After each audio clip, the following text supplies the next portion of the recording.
arriver que dans le couple, l'un des conjoints glisse malencontreusement. Mais quand l'infidélité devint un mode de vie, on se questionne.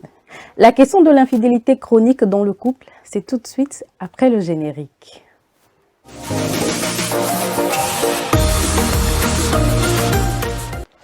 Bonjour et soyez les bienvenus sur le plateau de l'émission qui vous sensibilise sur le bien-être. Avec moi sur le plateau ce soir, j'ai deux invités.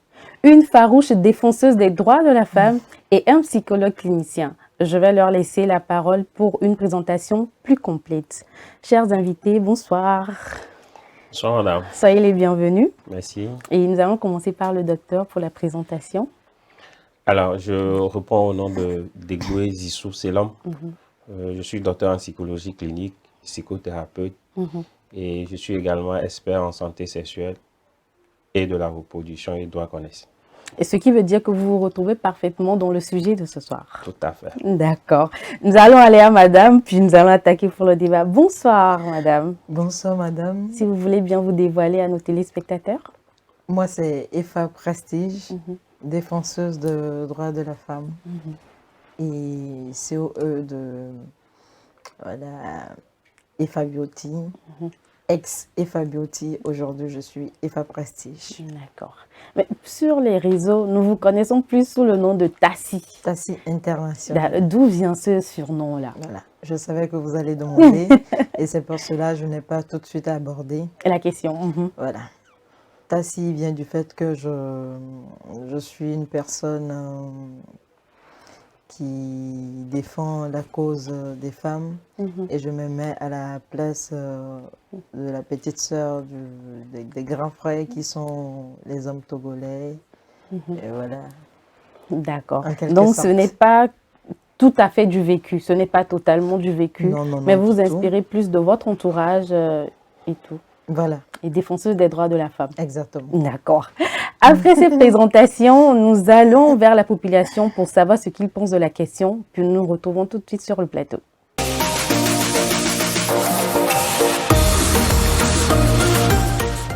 Selon moi, ce qui explique l'infidélité dans un couple, il y a le manque de confiance en soi et manque de communication aussi, si je peux le dire. Selon moi, l'infidélité s'explique par le fait que après le mariage, bon, par exemple, le mari, lui, il sort en dehors de sa famille, il sort pour aller faire encore le rapport sexuel, avoir encore du rapport sexuel dehors. Ça déjà, bon, déjà, c'est l'infidélité, ça. Si la femme aussi n'est pas satisfaite, elle peut aussi, la femme peut sortir aussi. Hein. C'est des deux côtés. Pas seulement du côté de l'homme. La femme aussi peut sortir. Si la femme aussi sort en dehors du mariage, ça aussi c'est l'infidélité. Nous sommes de retour sur le plateau pour le Sans Tabou. Et tout de suite, je vais me tourner vers Tassi International pour poser la première question. Alors Tassi, souvent on dit que l'infidélité est le propre de l'homme. Mais ces dernières années, nous remarquons que les femmes aussi se mêlent à la danse. À quoi cela est-il dû? Vous nous défendez, mais bon, il faut quand même qu'on dise les choses telles qu'elles sont. Je vous défends, mais cela ne veut pas dire que je n'ai pas l'obligation de vous dire la vérité. L'infidélité dans les deux sens, ça a toujours été, voilà, ça a toujours été le cas. Oui. Mais aujourd'hui, pour les femmes, c'est un peu plus prôné ouvertement. Sinon, ça existe et ça existera toujours. Aujourd'hui, il y a des enfants qui se retrouvent dans d'autres maisons qui ne sont pas forcément pour les mêmes papas. Voilà. Mais que les papas même ne sont pas au courant. Justement. Donc ce n'est pas un nouveau fléau. Jusque maintenant, c'est plus vulgarisé, on va dire. Exactement. D'accord. Et docteur, qu'est-ce qui peut pousser des conjoints vers l'infidélité, que ce soit homme ou femme? Merci. Il y a plusieurs raisons qui peuvent amener les deux partenaires du couple à décider d'aller voir ailleurs. D'accord. Et parmi ces raisons, on peut dans un premier temps parler de l'appétit sexuel chez l'un ou l'autre et que le partenaire en question n'arrive pas à trouver satisfaction au sein du couple. La deuxième raison peut être l'estime de soi d'un de ses partenaires toujours en cause. On peut aussi parler également de la détresse émotionnelle de ce partenaire qui peut l'amener également à aller voir ailleurs. Il y a aussi la relation même au sein du couple qui n'est plus ce qu'elle était tout au début de la relation. On peut aussi parler de la santé mentale de l'un des partenaires au sein du couple, qui peut également amener le partenaire qui veut bien aller voir ailleurs à aller voir ailleurs. Il y a aussi les difficultés financières qu'on ne peut pas occulter dans ces genres de situations. Et surtout, quand on est dans un couple comme ça, et tout de suite vous posez la question de savoir qu'est-ce qui amène certaines femmes de nos jours à être infidèles. Si le pouvoir financier change de camp, habituellement, ou normalement on sait que c'est l'homme qui a le pouvoir financier, et mais s'il savait que c'est la femme qui a le pouvoir financier, ça amène certaines femmes à être infidèles. Surtout que là où l'argent provient, eh ben, elle va être tentée d'y aller et de rester là-bas. Donc voilà quelques raisons. Il y en a plusieurs. On peut aussi parler de... Je lisais un article la dernière fois où on a identifié un marqueur biologique qui pourrait être à l'origine de l'infidélité chez les hommes. D'accord. Toujours dans la littérature, on a aussi parlé du fait que l'un des partenaires qui est beaucoup plus instruit a tendance à ne pas être infidèle, c'est-à-dire à rester fidèle. Le partenaire le plus instruit. Le plus instruit, c'est-à-dire que quand vous avez votre niveau d'études est plus élevé, vous êtes en train à être plus fidèle parce que vous mesurez tout ce qui est conséquence de cet acte. Surtout de nos jours, quand on sait qu'il y a les maladies non transmissibles et sexuellement transmissibles qui encourent nos sociétés, quand on sait aussi que le pouvoir d'achat au sein du couple, quand on a plusieurs enfants, est diminué. Donc ça amène ces individus à réfléchir et que le sens de responsabilité amène ses partenaires instruits à être plus fidèles. Maintenant, il y a l'autre côté du niveau d'études est que ceux qui sont plus instruits, on va dire, sont des gens qui arrivent à facilement argumenter les réalités religieuses. D'accord. Et donc, peuvent ne pas mettre de côté, c'est-à-dire ne pas s'appuyer sur la religion pour rester fidèles. Donc, sont amenés à... Donc, le fait d'être instruit, c'est un couteau à double tranchant.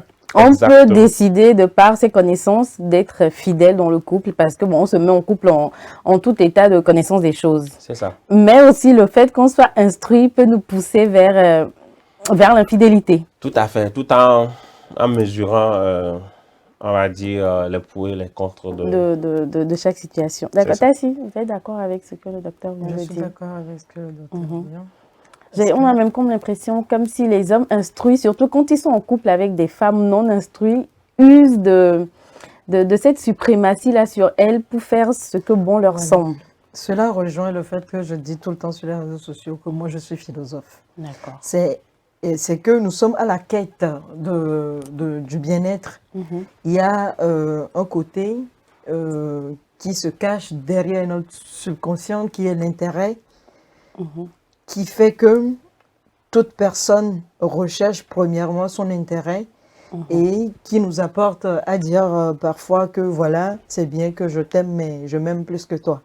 Je ne vais pas rester ici à mourir parce que entre deux personnes, par exemple, c'est vrai, vous faites des efforts, on ne se met pas à deux pour souffrir.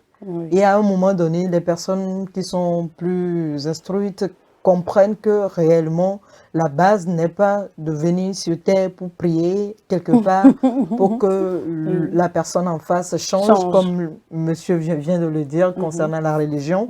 Mais nous sommes là pour raisonner normalement et savoir la réalité qui incombe tout ce qui se passe dans le couple. Par D'accord. exemple, parlant de la routine, par exemple, la Oui. routine, ça rejoint l'argent, par exemple. Vous êtes au centre d'une situation où vous vous êtes plongé dans la routine, où, voilà, au lieu d'aller en vacances pour pouvoir évacuer tout ce qui est stress Oui. dans la maison, à un moment donné, vous vous dites, voilà, vous commencez par vous chamailler. Entre-temps, vous avez tout simplement besoin d'aller quelque D'un part, break voilà, au pour Ghana, respirer. tout simplement pour aller, voilà, expérimenter d'autres choses, manger, prendre du champagne, Là, passer du temps le matin et on puis va bah, dire c'est que fini. les moyens économiques Voilà. ne nous le permettent pas. Et mais j'ai même comme l'impression que c'est une question de culture. Parce qu'il y a certains qui ont quand même les moyens de pouvoir sortir un peu du cadre familial habituel, mais qui ne le font pas, qui ne trouvent pas l'utilité de la chose. Ou je me trompe, docteur? Non, vous ne vous trompez pas. On va dire, le mariage étant une institution, Mhm. et Compliqué. il va sans dire que des fois, on est épuisé. Mhm. On est épuisé de tout ce qu'on rend comme effort émotionnel. Mhm. Et que il est urgent des fois de faire la prévention de la santé mentale des deux partenaires au sein du couple. D'accord. Et donc, c'est un peu ce que nous disons dans notre spécialité pour dire qu'il faut faire de l'auto-soin. C'est-à-dire pour préserver sa santé mentale. C'est-à-dire qu'il faut aller en vacances. Faire ce qu'on aime, par exemple. Ce qu'on aime, par exemple, de façon programmée, bien sûr, Oui. et en fonction des moyens qu'on a. On n'a pas besoin d'aller à Dubaï ou à Paris. Pour Voilà. s'évader. Non.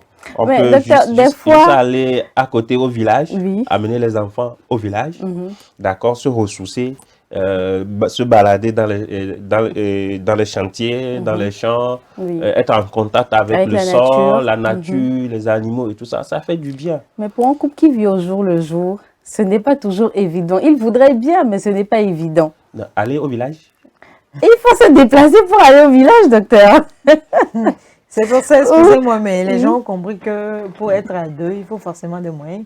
C'est des clair. choses qu'on banalise. On dit non, l'amour, mais L'amour seul le ne jour où suffit tu pas. te mets dans l'amour, et là tu comprends que le bébé pleure la nuit, il n'y a pas le lait qui sort dans les mamelles. Et il ne peut pas se Et nourrir là, tu d'amour. commences à bouder, tu commences à crier sur le monsieur, mais tu fous quoi ici?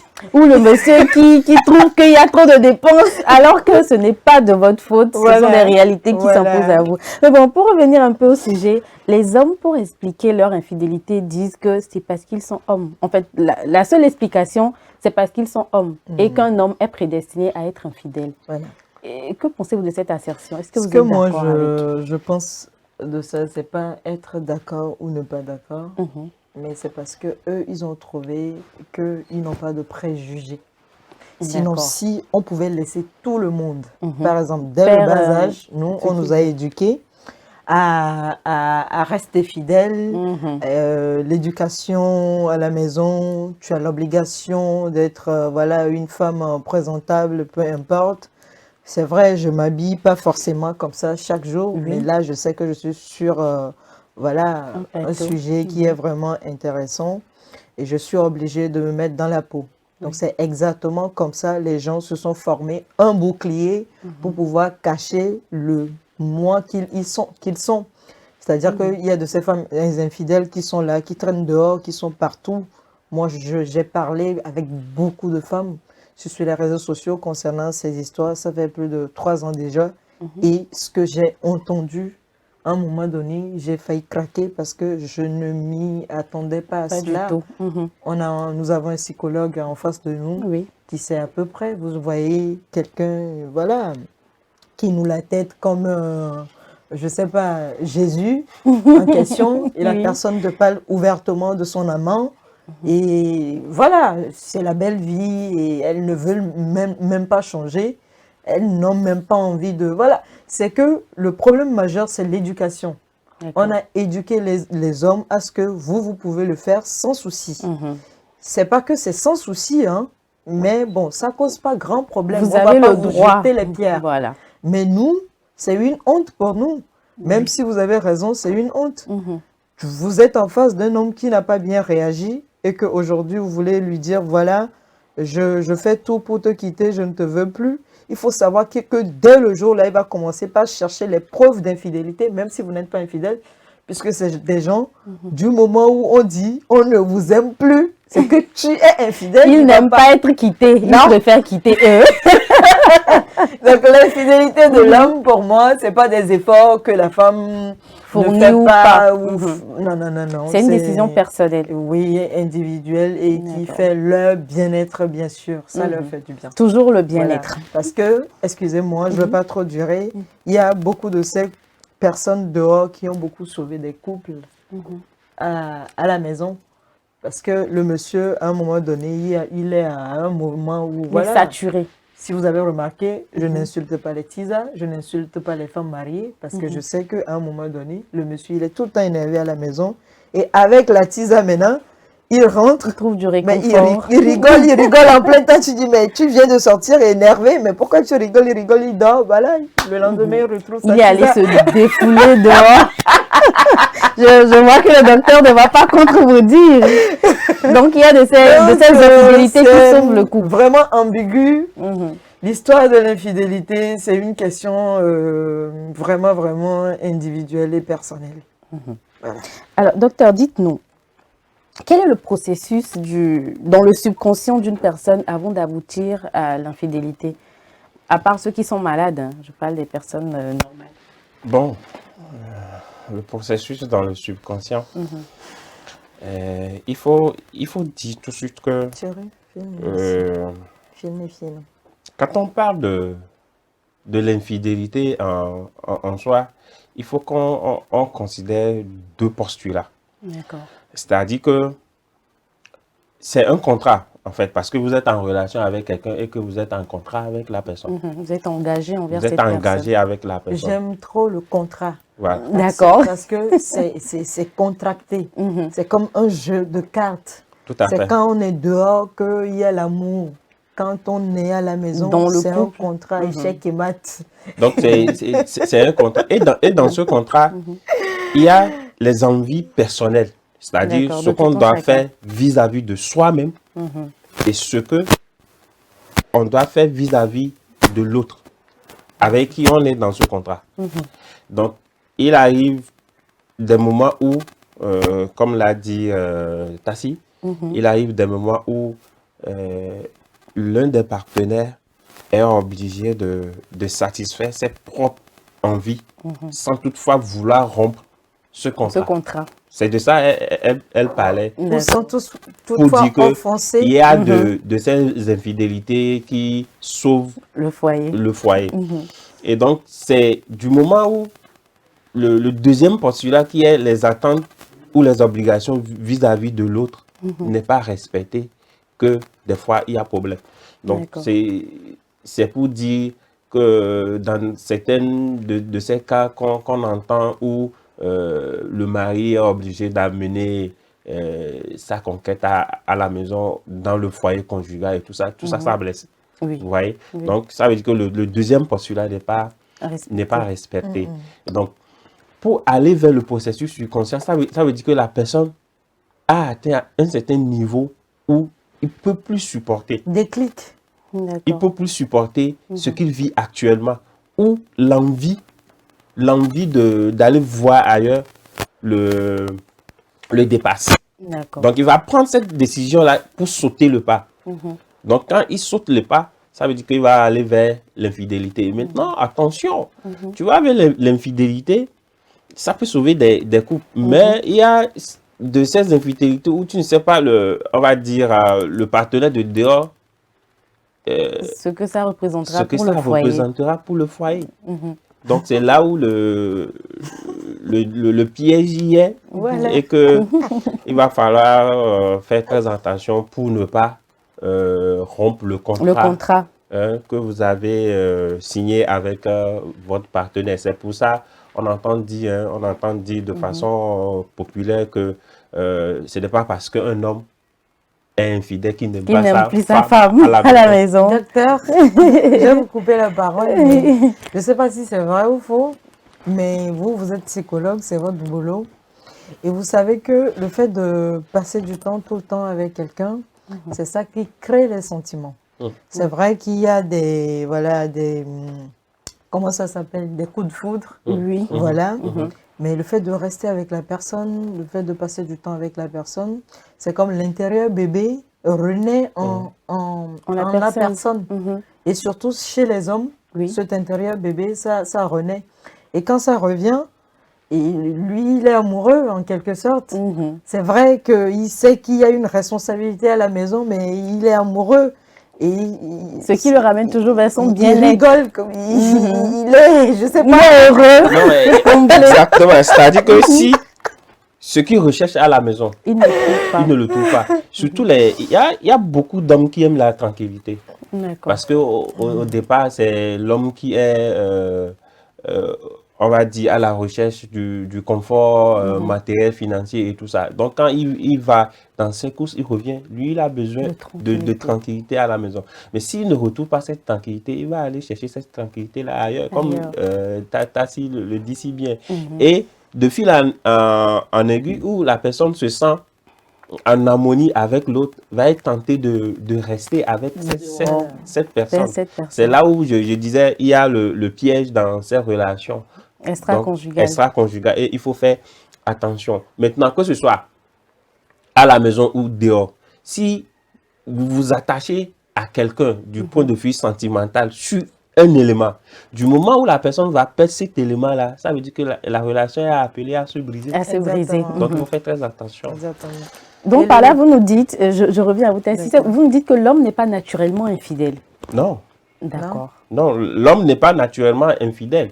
On peut gérer tout ce qui est envie par rapport à qui on est, c'est-à-dire sa personnalité. Je n'en ai pas parlé, mais la personnalité, qui on est, et par rapport à l'éducation qu'on a reçue et par rapport à la religion qu'on pratique. Donc, l'homme peut être amené, et surtout la maîtrise de soi.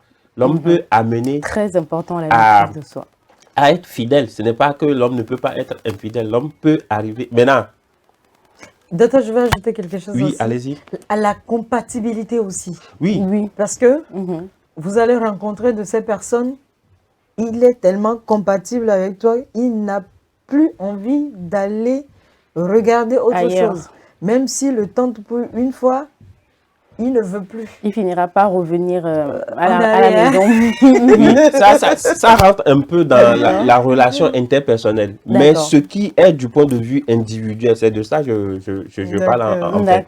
Donc, ça peut amener surtout les hommes à canaliser. Maintenant, si on le prend du point de vue naturel, d'accord, naturel, ça aussi c'est un autre débat, pour voir si vraiment une seule femme peut satisfaire le désir sexuel. Mais la question vous revient. Voilà. En tant que psychologue, pensez-vous que la seule conjointe peut satisfaire l'appétit sexuel de son conjoint? Pris naturellement, avec tout ce qui est religion ou nos us coutumes, je peux dire non. Je vais faire une petite démonstration. Nous vous écoutons. On prend un mois. Dans un mois, il y a 4 semaines. Oui. OK? Il va y avoir une semaine où la femme est en période de fécondité. D'accord. Donc, vous ne voulez pas avoir d'enfant. Donc, vous allez juger bon de ne pas... d'éviter cette semaine-là. De ne pas avoir des relations intimes cette semaine. Donc, il reste combien de semaines? 3. Oui. Il va y avoir une deuxième semaine où la femme va être en menstruation. D'accord. Et comme vous n'êtes pas Moïse pour traverser la mer Rouge, couper cette partie, eux-mêmes ils vont venir en consultation parce que là. Non, Tassi, il faut que nous dise tout. Moi, je finis mon développement. D'accord. Même si la science dit la femme en période de menstruation peut avoir des relations intimes. Même si la science dit. C'est pour ça que j'ai mis ça sous couvert des attributs religieux, éducatifs et culturels. D'accord. Donc, on enlève également cette deuxième semaine. Donc, il reste combien de semaines? 2 semaines. 2 semaines. Oui. Dans les 2 semaines, est-ce qu'une femme est capable d'accepter son mari chaque jour? Non. Voilà. Nous ne pouvons pas. Donc, du coup, oui. et ça amène certains hommes à... D'accord? Si l'homme ne peut pas se maîtriser pendant ces 2 semaines, on va dire, un peu off, Oui. Ça va amener certains hommes à aller voir ailleurs. Donc, vous ne pouvez pas vous maîtriser pendant Non, j'ai un dit, mois, j'ai- 3 mois par non, j'ai exemple. dit si l'homme ne peut pas Se maîtriser. se maîtriser C'est au cas par cas. dans cette période off, il y a problème. Je prends même l'exemple des femmes qui ont subi la césarienne, où on dit, ok, espérer 6 mois Avant de... avant de recommencer par avoir des relations intimes avec. Mais ces hommes, qu'est-ce qu'ils font? Il y a de ces hommes qui arrivent à se maîtriser et restent toujours fidèles à leur femme, mais oui. d'autres non. Donc, c'est pour ça que je dis ça, naturellement comme ça dépend. Mais tout est question de chaque couple. Oui. Et quand on parle de relations intimes qui va amener les deux partenaires à jouir, il n'y a pas que la relation sexuelle En avec elle-même. pénétration vaginale. Exactement. Il y a d'autres aspects, d'autres types de relations sexuelles que le couple peut avoir et garder le monsieur à la maison. Mais si ces femmes Elles sont complexées, coincées. coincées, ne connaissent pas ces autres pratiques sexuelles, c'est là où le danger de dérobes vient. Mais il faut aussi dire qu'il y a certains hommes qui ont un appétit sexuel tellement grand que même si les 2 semaines où il a la liberté d'aller vers sa femme, même si la femme est réceptive, il ira quand même dehors parce que son appétit sexuel peut-être n'est pas compatible avec celui de sa femme. Oui et non. D'accord. Bon, le oui, on le concède. Le non est ce que je viens de dire. C'est-à-dire que il faut que les femmes aussi apprennent, les femmes et les hommes apprennent à avoir une relation sexuelle autrement que hors pénétration. Hors pénétration. Donc, si vous arrivez dans le couple à partager ces instants intimes, ça va sauver le couple, ça va garder le partenaire qui veut aller voir ailleurs. Oui, même en cas de maladie, par exemple. Tout à fait, en cas de maladie, tout à fait. Donc, vous voyez, donc ce n'est pas, quand on parle de relations sexuelles, il n'y a pas que la relation intime avec pénétration. Il y a d'autres types d'actes sexuels qu'il faut faire pour amener le partenaire à jouir. D'accord. Donc, si je me tourne vers vous, souvent on dit que c'est le comportement de ma femme qui m'a poussé dehors ou c'est le comportement de mon mari qui m'a poussé dehors. Est-ce que l'infidélité provient du comportement de son conjoint ou c'est une décision qu'on prend à un moment pour son bien-être, son épanouissement personnel? Bon, les deux à la fois. D'accord. Si vous voulez bien développer. Pour le comportement, par exemple, moi, je peux dire, si vous avez l'habitude de faire de ces pratiques, par exemple, que la femme aime, vous avez de ces fantasmes, par exemple, les fantasmes surtout, qui restent des sujets très, un peu coincés ici en Afrique. Vous vous mettez avec un monsieur qui veut de ces choses que vous traitez. Vous jugez tabou. Vous jugez tabou. Et que lui, il a envie de cela avec sa femme. Il y a un gros problème. Une fois, il aborde ce sujet. Catégoriquement, vous lui dites non. Deuxième fois, si tu ne veux pas, va voir ailleurs. Déjà, le va voir ailleurs là, il a compris que, bon, lui, sa libido, c'est qu'il n'a pas le choix que d'aller voir. Donc, il est braqué dans sa tête. Ça aussi, il y a ce côté. Mais non, dire que le comportement de la femme aussi fait que l'homme pas voir ailleurs, quoi. Bon, ça encore, ça reste à voir. Ça va être vraiment un sujet. Parce qu'on connaît même les diables qui sont en couple. Et qui ne sont jamais fautifs, qui remettent toujours l'erreur sur voilà. Donc ça, c'est notre sujet. D'accord. Les fantasmes dans un couple, je pense que monsieur le psychologue, il est vraiment apte à nous en parler. Apte à nous en parler. Qu'est-ce que c'est réellement? Qu'est-ce qui se passe derrière la tête des gens? Ce que les gens montrent. Parce que moi, j'ai parlé avec les gens. Il y a un monsieur qui me dit ouvertement, Tassi, tu sais, si ma femme, je pouvais la renvoyer, je te jure que j'allais la renvoyer. Parce que ce qu'elle était, quand on galérait, c'est vrai que je n'avais pas ma tête sur ça. Mais aujourd'hui que je suis milliardaire, j'ai envie de découvrir autre chose. Et elle n'a pas la capacité de me l'offrir. Et ce qui m'emmène à poser la question psychologue, j'ai l'impression que plus les hommes, autant les hommes que les femmes, réussissent dans la société, plus ils ont des fantasmes sexuels, je ne sais pas comment dire, bizarres. C'est-à-dire qu'on dirait que quand on est pauvre, on a cette humilité, on se contente du peu. L'essentiel, c'est que je jouisse. Mais plus on a les moyens, on se découvre des fantasmes. Et quand le partenaire ne suit pas, alors ça crée des frictions dans le couple. Et ce sont des infidélités qu'on ne contrôle plus. Ça rejoint quelque part le dicton ivoirien qui dit qui dans ça. C'est-à-dire que avec l'aisance financière, le statut social a changé. Voilà. Donc, quand le statut social a changé, vous fréquentez certains horizons, certains milieux qui vous amènent à faire des connaissances et que votre partenaire, elle est restée là où elle est. Voilà. D'accord? Donc, elle n'a pas suivi cette évolution-là avec vous.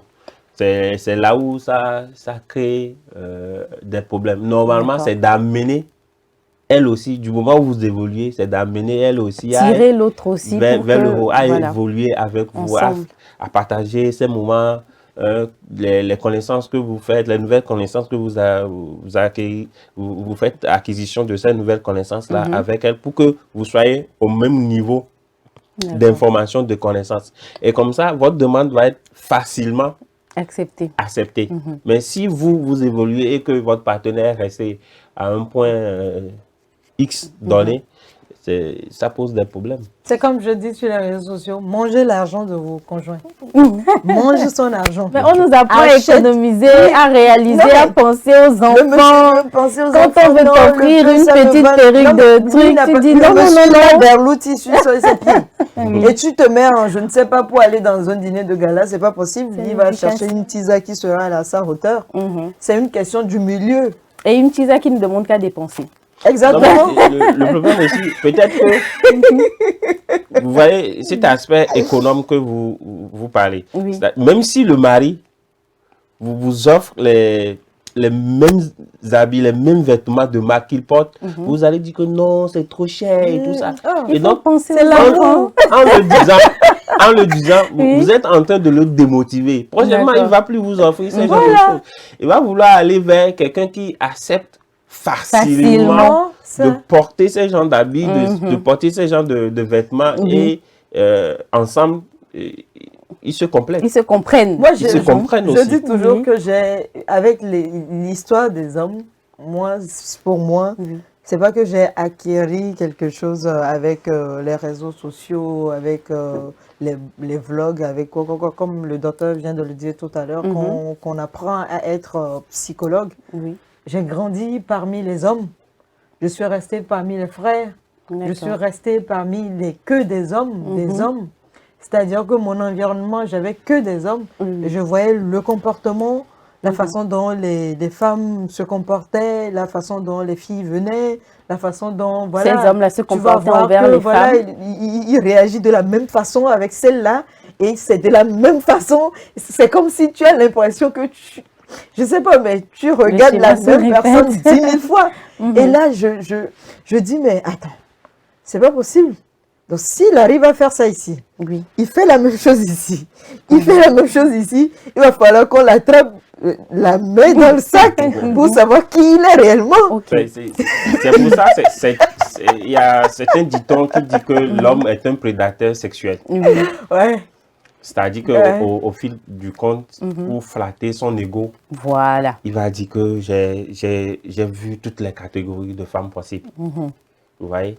Et c'est là où... et aucune d'entre elles ne me résiste. Voilà. Et puis c'est une minorité comme ça qui va l'attraper. Et c'est là aussi il y a certaines affirmations qui disent que, bon, enfin, pour essayer de se maîtriser, pour dire que, enfin... pour répondre à quelqu'un qui dit tout trou n'est pas trou, ben on va dire que tout trou est vertical pour dire que c'est la même chose. Sérieusement? Ouais, une façon de parler.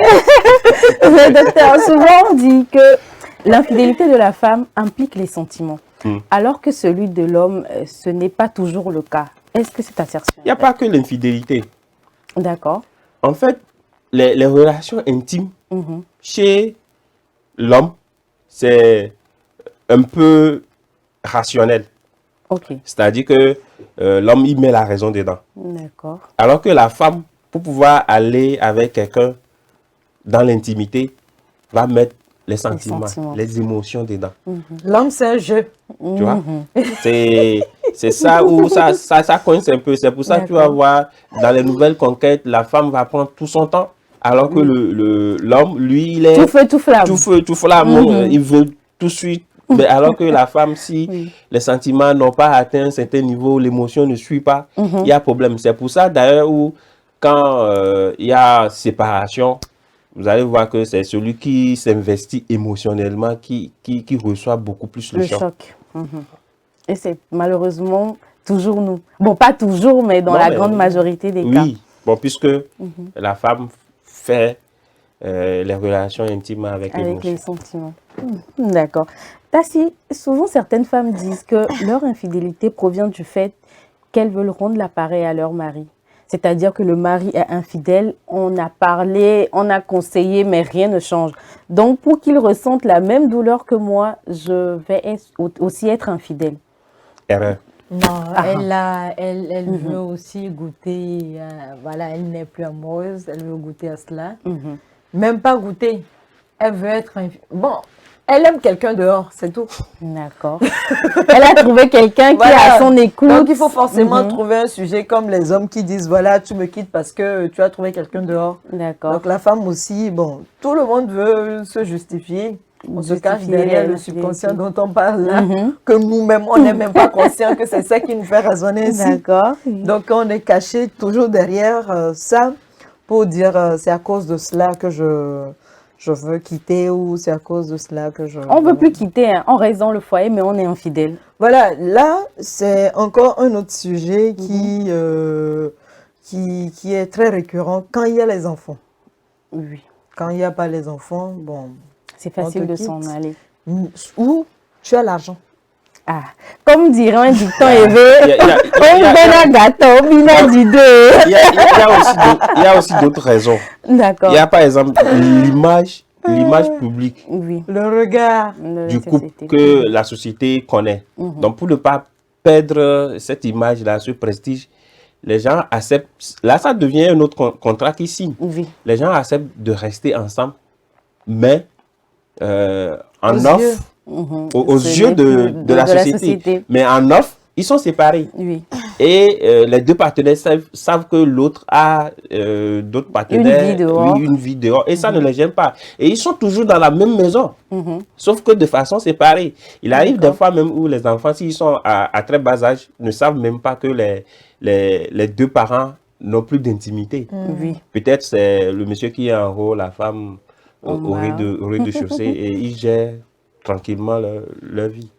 Donc il y a de ces situations. Maintenant, par rapport à cette question pour dire que est-ce que quand mon mari est infidèle, la femme aussi doit répondre du tic au tac. Je vais là... dit tout de suite erreur. J'ai dit tout de suite erreur. Parce que il y a de ces choses qui se passent dans le couple que le mari ou l'homme est censé répondre, résoudre. D'accord. Quand il le fait, est-ce que la femme aussi participe? Oui. Pas tout le temps. Nous gérons la maison. Non, pas tout le temps. Nous gérons la maison. Ce qui fait qu'il ne faut pas chercher à répondre du tic au tac. Surtout qu'on peut se retrouver blessé émotionnellement. C'est comme, moi j'ai fait une dépression postpartum. J'en ai parlé sur les réseaux sociaux. J'ai beaucoup aidé les femmes avec. On va en parler. On va en parler. J'ai beaucoup aidé les femmes avec. Et j'étais là, je voyais des questions. Le jour-là, il y avait plus de 2000 questions. Je lisais, je dis, bon, voilà. Je me réveille lundi matin, je dis, les femmes, dimanche, ce que nous tous on va faire, c'est que vous allez garder votre sang-froid. Tout le monde n'a qu'à attraper son cœur.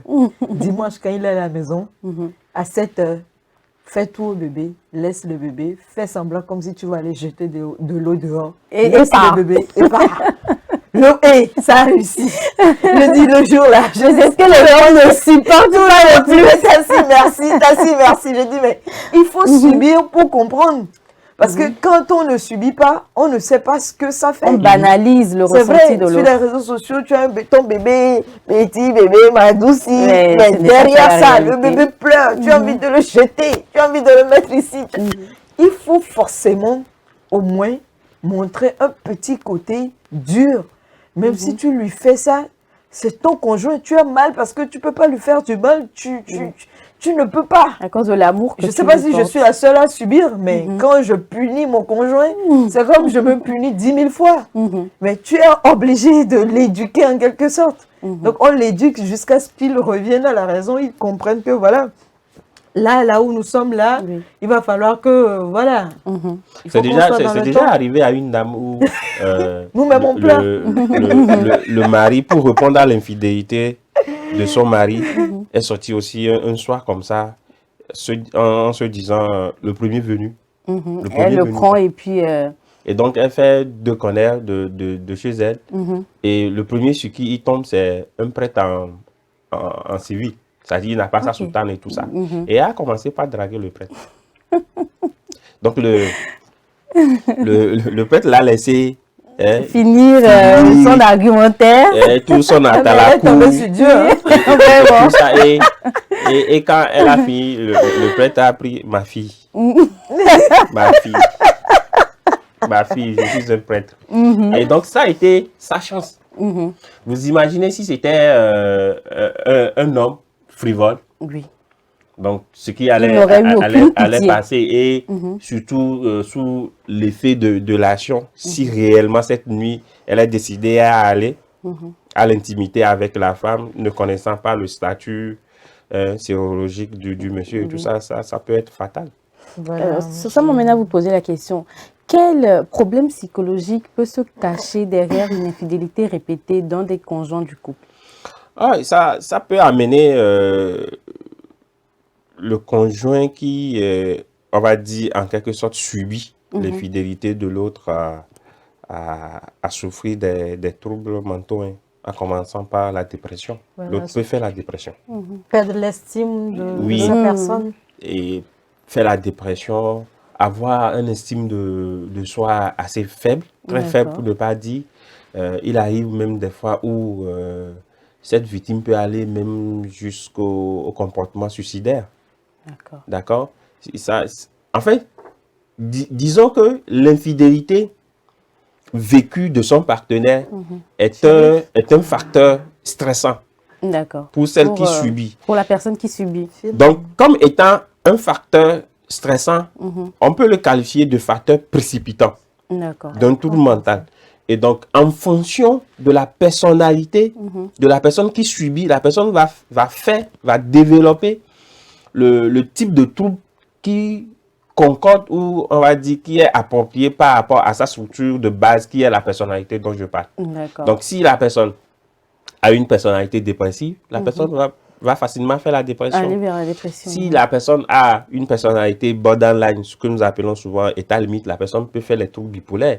Si la personne a une structuration psychotique, la personne peut faire une psychose. Et là, quand on parle de psychose aussi, il y a aussi trois types de psychose, ce que nous appelons communément la folie. Donc, si la personne a une structuration genre, on va dire obsessionnelle, une structuration névrotique, la personne peut tenter à développer un trouble obsessionnel compulsif. Donc, c'est en fonction de la structuration de la personne qui vit l'infidélité de son partenaire. Et donc, en gros, ce n'est pas une maladie en soi, mais c'est un facteur stressant assez intense. Ce qui est sûr, l'infidélité cause des dégâts. Bien sûr. D'accord. Et la question vous est adressée à tous les deux. Comment procède-t-on pour guérir des troubles causés par l'infidélité répétée de son conjoint? Je dirais tout de suite que quand ça arrive comme ça, c'est que il y a quelque chose qui est cassé dans cette relation. D'accord. Donc quand la chose est cassée comme ça, il y a un adage en Mina qui dit agban kegban. Comment va te tiens? No galou tanga son agbe quoi. Si belle que ben ensemble. Si belle que belle les sons. Oui. Donc vous pouvez vous réconcilier. Mais ça ne va plus être comme Parce qu'il y a quelque chose de brisé chez la personne qui a subi. comme avant. Et surtout, c'est la confiance que vous avez de l'autre qui prend un coup. Oui. Et donc, j'ai déjà accompagné des femmes. C'est difficile même d'avoir des relations intimes tout de suite avec le partenaire. On s'imagine plein de trucs. Voilà, ça prend le temps. Ça prend le temps, ça prend le temps. Et donc, on se remet en question. Et surtout, tout de suite, ce que nous faisons dans ce genre de prise en charge est que quelle est ta demande, toi, en tant que victime? La chose s'est produite. Pour parler français. Oui. Donc, quand tu fais le tour de la question, et moi, je demande souvent à mes clients, pour ne pas parler des patients, maintenant, quelle est ta demande vis-à-vis de la situation? Est-ce que tu penses veux partir? continuer ou Rester. tu penses rester? Donc, si tu penses rester, il va falloir que tu fasses un bilan. D'accord? Un bilan émotionnel de la situation. Si tu es sûr que tu as les ressources pour pouvoir continuer l'aventure, pour ne pas rompre le contrat, donc on va t'accompagner sur ce plan. Mais si tu penses que tu n'as plus les ressources, pour La pouvoir, capacité, la force de continuer. les ressources émotionnelles, personnelles, pour continuer ce contrat, on t'accompagne aussi, parce que la rupture aussi n'est pas simple. Oui. Ça amène beaucoup d'autres implications derrière. Donc, on t'accompagne aussi dans cette décision prise-là. Parce que ce qui nous importe, c'est la santé, la santé en général, que ce soit physique et mentale de la cliente que nous, on a en face. D'accord. Tassi, d'après toi, comment on guérit de ça? Moi, ce que je peux dire, c'est que, par exemple, si vous écoutez le psychologue, il ne parle jamais du mariage, mais il parle du contrat. Et moi, c'est quelque chose qui me tient vraiment à cœur. D'accord. Parce que les thèmes ont leur signification. C'est comme à un moment donné, et le contrat, vous avez résilié un contrat et que votre partenaire revient pour le même, voilà, le même renégocier boulot, les voilà, termes du contrat. Voilà, il va falloir que vous soyez sur vos qui-vive parce que tout peut, voilà, basculer à tout moment. Maintenant, vous qui vous êtes engagé à vouloir encore donner une seconde chance, premièrement, si on veut parler de l'amour, il y a cet attachement émotionnel, même si l'amour n'existe plus. L'attachement, c'est vraiment... Oui, excusez-moi. L'attachement, c'est encore énorme, plus que l'amour. Oui. C'est ce que moi je dis. Parce qu'on est tellement attaché, tu te dis, mais je vais faire comment? Ma vie va devenir quoi? Après, cet attachement fait qu'on met tout sur les enfants. Sinon, les femmes qui ont les moyens, à un moment donné, si l'attachement fait 1 an, 2 ans, 3 ans, et tout plus les moyens, ben, elle prend ses enfants et puis ben, basta, elle part avec. Mais si les moyens ne sont pas réunis, l'attachement là fait que les gens sont cloîtrés dans la relation où elles peuvent rester pendant toute une vie et c'est comme ça, elles sont détruites ou détruites. Parce que je ne veux pas forcément que ça soit sur les femmes, parce qu'aujourd'hui je défends la cause des femmes, mais parce que j'ai compris que les femmes sont vulnérables et que la société ne milite pas trop sur ce côté, voilà, manipulation qui prône le monde de la femme. Ce qui arrive souvent est que... On va y aller rapidement. Oui. Si par rapport à l'attachement, ça me rappelle pour dire que l'une des raisons qui fait que un partenaire devient infidèle aussi, c'est l'attachement que ses parents l'ont donné. Et là, on parle de l'attachement sécure et de l'attachement insécure, c'est-à-dire où le cadre familial n'est pas approprié pour donner de l'amour à la personne. Et donc, celle qui vit l'infidélité de son partenaire va vivre ça comme un traumatisme. Oui. Et donc, si ce partenaire vit ça comme un traumatisme, ça devient difficile. Donc, ça devient difficile à tel point que, franchement, il faut faire le point pour pouvoir décider de ce qu'on peut faire. Si vous décidez de rester, ça veut dire que vous êtes dans un game, c'est-à-dire dans un jeu où il y avait les règles de départ. Voilà. Maintenant, on vous dit, je suis infidèle, ou vous avez découvert l'infidélité de votre partenaire. Ça veut dire que les règles ont changé. Si vous décidez de rester, vous devez maintenant, cette fois-ci, continuer pas à jouer le jeu avec les nouvelles règles, pas les règles de départ. Sinon, tout de suite, on va vous siffler. Si c'est le football, on joue, on vous met à la touche, quoi. D'accord. Donc voilà un peu ce que je veux dire. Vous l'aurez compris, le débat était tellement enrichissant que nous n'avons pas envie de nous séparer, mais malheureusement, il le faut. J'espère que vous avez passé un agréable moment en notre compagnie et que surtout, vous avez tiré des leçons de la discussion que nous avons eue. Quant à moi, je vous retrouve la semaine prochaine pour un nouveau numéro. D'ici là, portez-vous bien.